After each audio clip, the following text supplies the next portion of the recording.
मैं प्रभाकर मिश्रा का रुख कर लेती हूं। प्रभाकर, ये बात तो सच है कि सब कंफ्यूज हैं कि वेलफेयर स्कीम कौन सी है, फ्रीबीज क्या है, कोई नहीं समझ पा रहा है, क्योंकि पार्टियां तो अपने अपने हिसाब से दूसरे पर आरोप लगाकर अपने जो फ्री के वादे हैं उनको जन कल्याणकारी योजनाओं में शुमार करती हैं।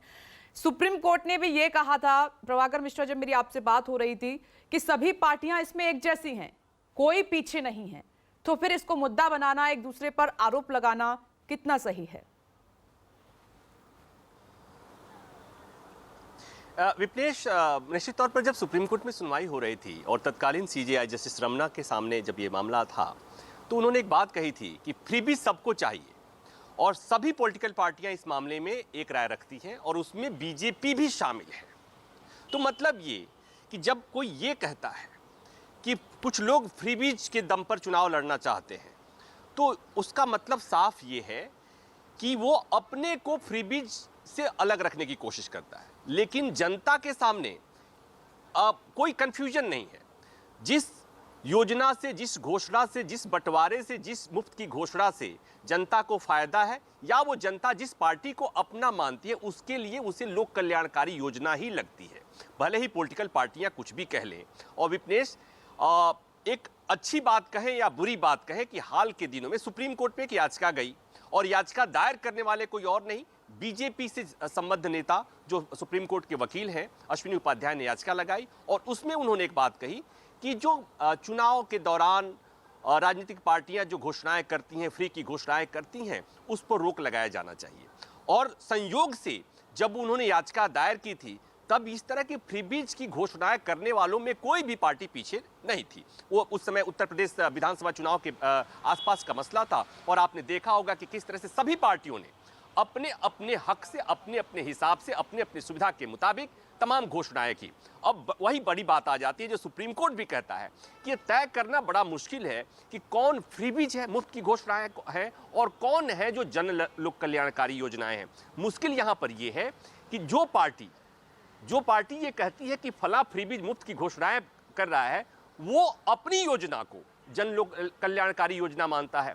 तो यहां पर जो लोग हैं, जो जनता है, जो वोटर्स हैं, उनमें कोई कंफ्यूजन नहीं है विपनेश।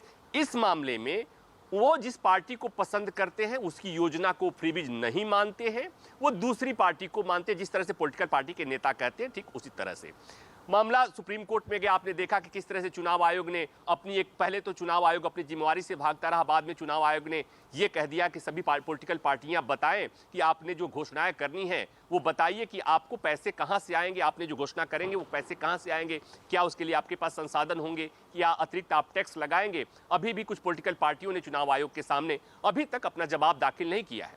तो मतलब ये कि भले ही ये कोशिश की जा रही है भ्रष्टाचार और फ्रीबीज को इक्वेट करने के लिए कि एक पार्टी है जो भ्रष्टाचार को दूर करने के लिए लड़ रही है और दूसरा फ्रीबीज के बल पर चुनाव लड़ने वाली है, ये दरअसल मतदाताओं एक पॉलिटिकल टूल बनाने की कोशिश हो रही है विपनेश।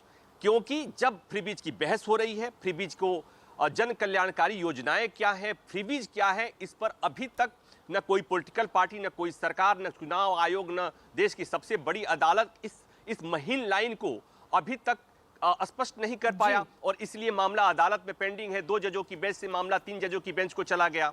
ठीक उसी तरह से राजीव रंजन जो बात कह रहे थे, वह उन्हीं की बात को मैं आगे बढ़ा रहा हूं कि जब आप किसी पार्टी को, अब मसलन गुजरात चुनाव की बात करें, वहां पर बीजेपी और आम आदमी पार्टी आमने सामने है, और आम आदमी पार्टी ने दिल्ली में फ्रीबीज के बल पर, माफ कीजिएगा फ्रीबीज में इसलिए कह रहा हूं कि इसी आधार पर यही टर्म इस्तेमाल हो रहा है।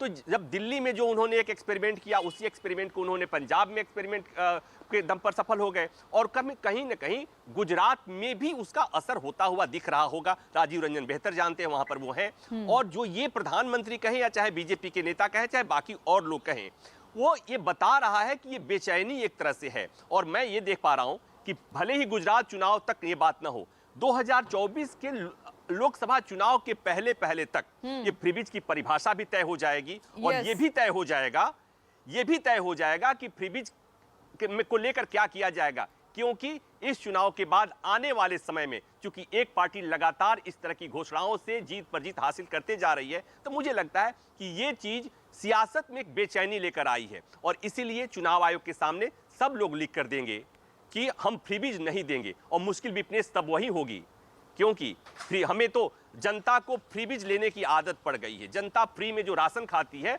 उसे फ्रीबीज में लेने की आदत हो गई है। मुश्किल यही है कि आपने जैसे कहते हैं कि जुबान पे खून लगा दिया है, रोकेंगे कैसे? जी बिल्कुल, आप सही कह रहे हैं, एकदम आपने स्पष्ट कहा है। और दूसरा हमने सवाल ये भी उठाया था कि क्या, क्योंकि गुजरात की जो जीत हार है वो काफी पार्टियों के लिए मायने रखेगी, तो क्या गुजरात चुनाव से 2024 की भी बिसात बिछाई जा रही है? ये भी हमने सवाल उठाया है।